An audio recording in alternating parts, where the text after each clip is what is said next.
नमस्कार साथियों, जय हिंद। स्वागत है आप सभी का टुडे एग्जाम स्टडी के यूट्यूब प्लेटफॉर्म पे। मैं हूं विवेक पांडे। फ्रेंड्स, यदि आप सीटेट की तैयारी बिल्कुल फ्री में करना चाहते हैं तो सब्सक्राइब करिए हमारे यूट्यूब चैनल को। और एकदम बेसिक से कॉन्सेप्ट, प्रैक्टिस, पीवाईक्यू तीनों तरह से आपको यहाँ से तैयार किया जाएगा। चूँकि मेरा खुद का अनुभव है, एक्सपीरियंस है। आइए स्टार्ट करते हैं आज का महत्वपूर्ण जो क्वेश्चन है सीडीपी से रिलेटेड। पहला क्वेश्चन है, विकास यानी डेवलपमेंट का अर्थ क्या है? केवल वृद्धि, परिवर्तन की सतत प्रक्रिया, केवल शारीरिक विकास, केवल मानसिक विकास, परिपक्वता। अब इसको आपको राइट आंसर बताना है इसका कि सही विकल्प क्या है।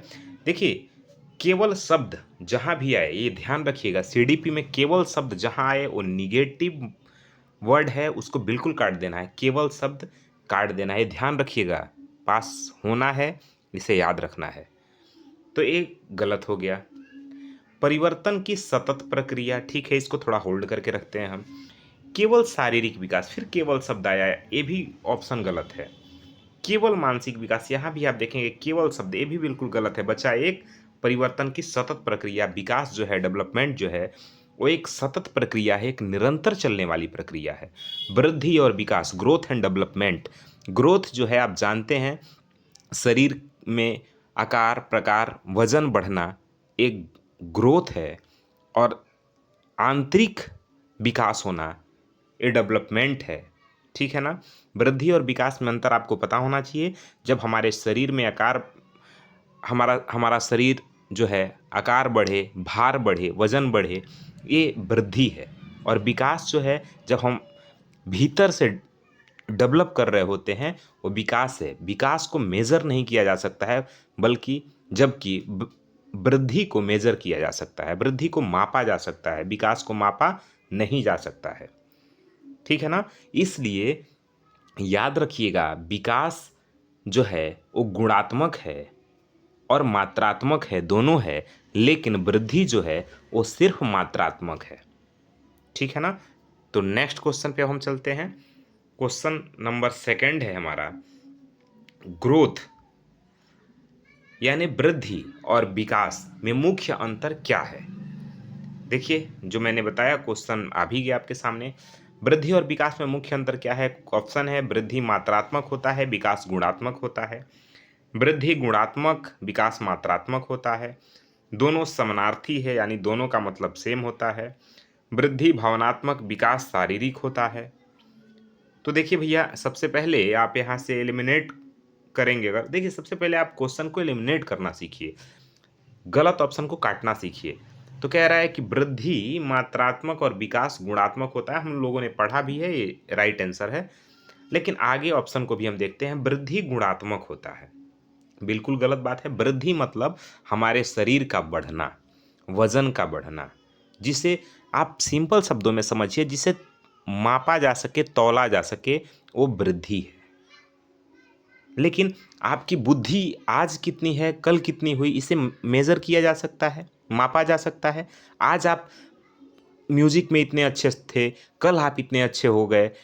कितना आज और कल में जो आपका विकास हुआ है, आज से जो आप बेहतर कल हुए हैं, तो उसको मापा जा सकता है क्या? नहीं ना। तो जिसे नहीं मापा जा सकता वही विकास है, जो जन्म से लेकर के मृत्यु पर्यंत तक चलता है। विकास जन्म से लेकर के मृत्यु पर्यंत चलता है, लेकिन वृद्धि एक अवस्था तक जाके रुक जाती है। ठीक है ना? हमारा शरीर का बढ़ना एक अवस्था तक जाके रुक जाता है। लंबाई का बढ़ना, वजन का बढ़ना, ठीक है ना? चलिए, नेक्स्ट क्वेश्चन जो है वह कह रहा है, अधिगम यानी लर्निंग का अर्थ क्या है? आपके सामने ऑप्शन है, व्यवहार में अस्थायी परिवर्तन, अस्थायी क्रिया, जैविक परिवर्तन, या केवल ज्ञान की प्राप्ति ही अधिगम है। क्या राइट आंसर है? देखिए, हमेशा ध्यान रखिएगा, ऑप्शन इसका तो राइट आंसर है ऑप्शन नंबर एक, व्यवहार में अस्थायी परिवर्तन। जब हम कुछ सीखते हैं, लर्निंग का मतलब क्या, अधिगम मतलब क्या हुआ? अधिगम से आप क्या समझते हैं? देखिए, जब भी हम कुछ सीख रहे हैं, हमारे व्यवहार में, अच्छा, अगर हम चल रहे हैं, चलते चलते हमें कुछ अचानक से जानकारी हुआ, ठीक है, लेकिन वो टेम्परेरी है, अभी हुआ अभी खत्म, अस्थाई नहीं है। तो वो अधिगम नहीं है। अधिगम जब हमारे व्यवहार में कोई अस्थाई परिवर्तन आ जाए, हमारे बिहेवियर में कोई अस्थाई परमानेंट परिवर्तन हो अगर, तो वो है लर्निंग। हमारे व्यवहार में जब अस्थाई परिवर्तन आ जाए, जब हम कुछ सीख रहे हैं और हमारे भीतर परमानेंट आ रहा है, टेम्परेरी नहीं। कोई भी परिवर्तन अगर टेम्परेरी है तो लर्निंग नहीं है, ध्यान रखिएगा। टेम्परेरी परिवर्तन लर्निंग नहीं है। परिवर्तन कैसा होना चाहिए? स्थायी होना चाहिए। और जब भी हमारे व्यवहार में अस्थायी परिवर्तन आया तो वही लर्निंग है, वही अधिगम है, ठीक है ना। विकास का कौन सा क्षेत्र व्यक्ति के बौद्धिक पहलू से जुड़ा है? विकास का कौन सा क्षेत्र व्यक्ति के बौद्धिक पहलू से जुड़ा है, आपको बताना है। सामाजिक विकास, मानसिक विकास, भावनात्मक विकास या शारीरिक विकास? बौद्धिक पहलू से तो बहुत सिंपल है, ये होगा मानसिक विकास। बौद्धिक पहलू मतलब हमारे बुद्धि से जुड़ा हुआ जो विकास है वो कौन सा है? तो है सामाजिक विकास, सॉरी, हाँ, मानसिक विकास। कौन सा विकास है? मानसिक विकास, जो हमारे बुद्धि से जुड़ा हुआ है, जिसे संज्ञानात्मक विकास भी आप जानते हैं। मानसिक विकास कहिए, बौद्धिक विकास कहिए, संज्ञानात्मक विकास कहिए, एक ही बात है। आगे है, अधिगम एक अनुभव पर आधारित प्रक्रिया है, यह परिभाषा किसने दी? तो देखिए, अधिगम एक अनुभव पर आधारित प्रक्रिया है, यह परिभाषा किसी और ने नहीं बल्कि हिलगार्ड ने दी है, ठीक है ना। किसने दी है? हिलगार्ड ने दी है। पियाजे ने संज्ञानात्मक विकास का सिद्धांत दिया है, ठीक है ना, ध्यान रखिएगा।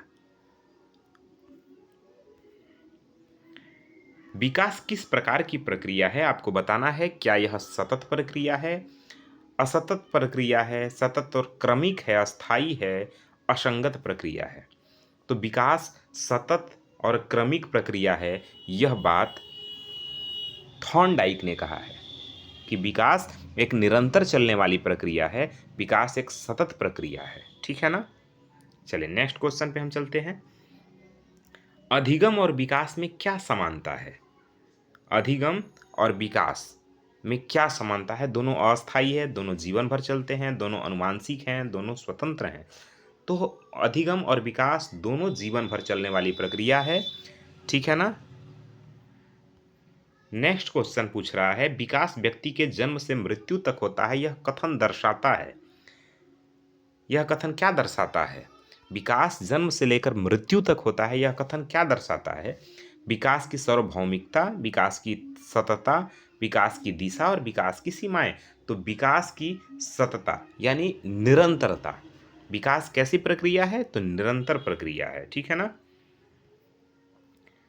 बच्चा भाषा बोलना कब सीखता है? जब वह बोलने की मानसिक परिपक्वता को प्राप्त करता है, जन्म के तुरंत बाद, जब उसे सिखाया जाता है तब सीखता है, या जब वह पढ़ना सीखता है तब वह भाषा सीखता है?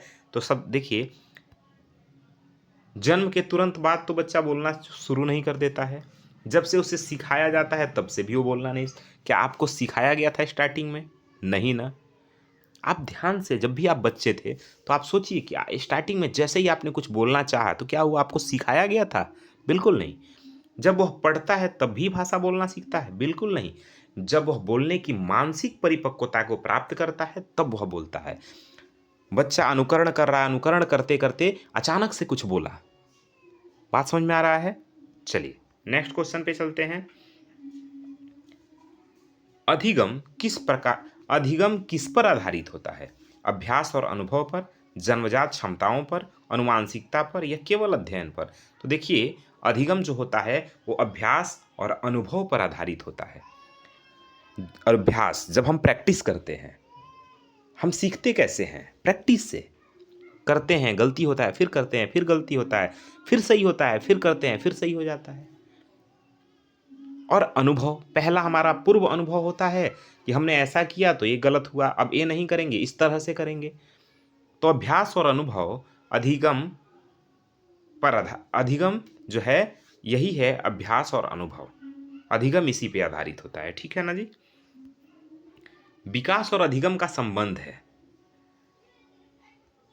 कैसा संबंध है विकास और अधिगम का? तो यह परस्पर पूरक संबंध है इन दोनों का, ठीक है ना।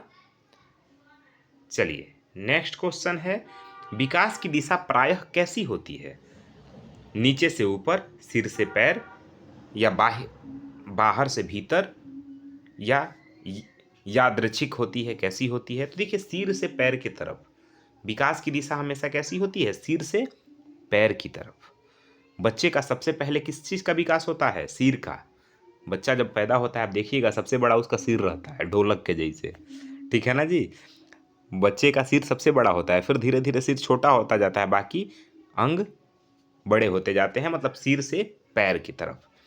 सिर पहले बड़ा था, पैर छोटा था, लेकिन पैर बड़ा होने लगता है, सिर छोटा होने लगता है, तो सिर से पैर की तरफ। ठीक है ना जी? चलिए, कौन सा कारक अधिगम को प्रभावित करता है? हाँ, कौन सा कारक अधिगम को प्रभावित करता है, आपको बताना है।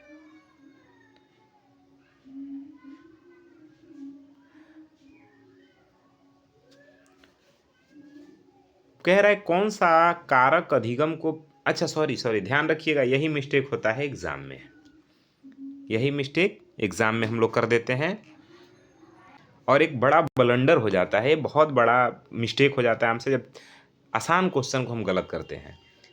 नहीं शब्द हमने नहीं देखा और क्वेश्चन को हम पढ़ दिए। कौन सा कारक अधिगम को प्रभावित नहीं करता है? तो ध्यान रखिएगा, प्रेरणा अधिगम को प्रभावित करता है, अभ्यास भी।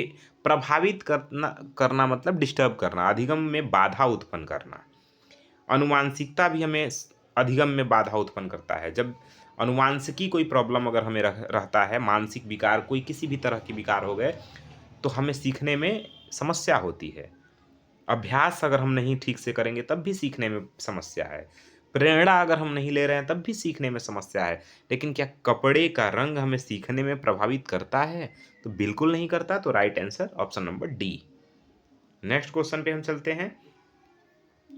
अधिगम की सर्वाधिक उपयुक्त परिभाषा कौन सी है? ज्ञान का संग्रह, व्यवहार में अनुभवजन्य परिवर्तन, मानसिक क्रिया और सामाजिक प्रक्रिया। तो देखिए, हमारे व्यवहार में अनुभवजन्य जो परिवर्तन आते हैं वही अधिगम है। ठीक है ना? अगला क्वेश्चन है, विकास का कौन सा पहलू व्यक्ति की दूसरों से व्यवहार करने की क्षमता से संबंधित है? दूसरों से व्यवहार करने की क्षमता से संबंधित है कौन सा विकास है? तो वह है सामाजिक विकास। हम जब दूसरे के साथ इंटरेक्ट करते हैं, समाज में अंतःक्रिया करते हैं। ठीक है ना?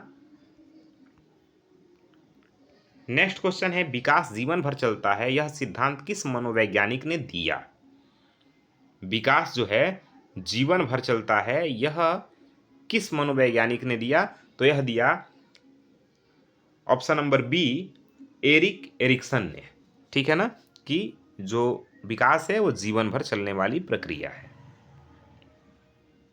बच्चे में आत्मविश्वास का विकास किस प्रकार के विकास से जुड़ा है? बच्चे में आत्मविश्वास का विकास किस प्रकार के विकास से जुड़ा है? तो यह है आपके भावनात्मक विकास से संबंधित। ठीक है? नेक्स्ट क्वेश्चन पे हम चलते हैं। क्वेश्चन नंबर है 18। अधिगम का मुख्य उद्देश्य क्या है? तो यह है व्यवहार में परिवर्तन। अगला क्वेश्चन है आपका, निम्न में से कौन सा विकास को प्रभावित नहीं करता है?